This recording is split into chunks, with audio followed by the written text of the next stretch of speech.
অ' ভাই, তই ছোৱালীটোক কিয় উঠাই লৈ আহিব দিলি? ই সাৰ পালে কথা বেয়া হৈ যাবতো। সি এনেও ডন বোলে।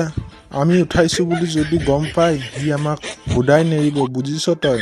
কাকাইও যে তই ইমান ভয় খাও। সি ডন হ'লে কি হ'ল? একো নহয়তো। আমি তাক বিচনাৰ পৰাহে শুই থাকোঁতে মনে মনে উঠাই লৈ আহিছোঁ। চা সি কি কুম্ভকৰ্ণৰ দৰে শুই আছে। তাক মই কিয় উঠাই আনিছোঁ জান? সি মোক ৰাতি ৰাতি হোৱা অশান্তি দি থাকে। সি এদিন ৰাতি টোপনিতে খোজকাঢ়ি তিনিচুকীয়াত টিলিঙা মন্দিৰ পালেগৈ। পিছত তাক মই ৰাতি ৰাতি বিচাৰি আনিছোঁগৈ। আৰু ই ইমান গৰমতো গা নুধুই গেলা গেলা গোন্ধাই শুকুতি মাছৰ দৰে। সেইকাৰণে তাক গাখীৰৰ দৰে বগা কৰিবলৈ পুখুৰীত গা ধুৱাবলৈ আনিছোঁ। তথাপিও ভাই, মোৰ হেনো ভয়হে লাগিছে।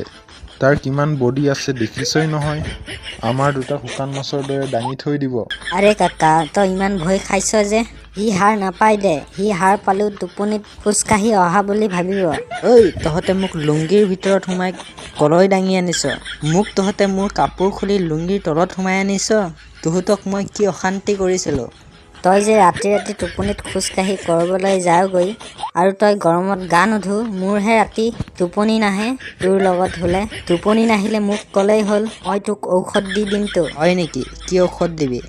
ৰাতি টোপনি নাহিলে এটা বান্দৰ বিৰি খাই দিলে, টোপনিচোন ভালকৈ আহে। মানেনো কি? মানেনো কি? মানেনো হৈছে তোৰ মাথা। এবাৰ ক'লে বুজি নাপাওঁ।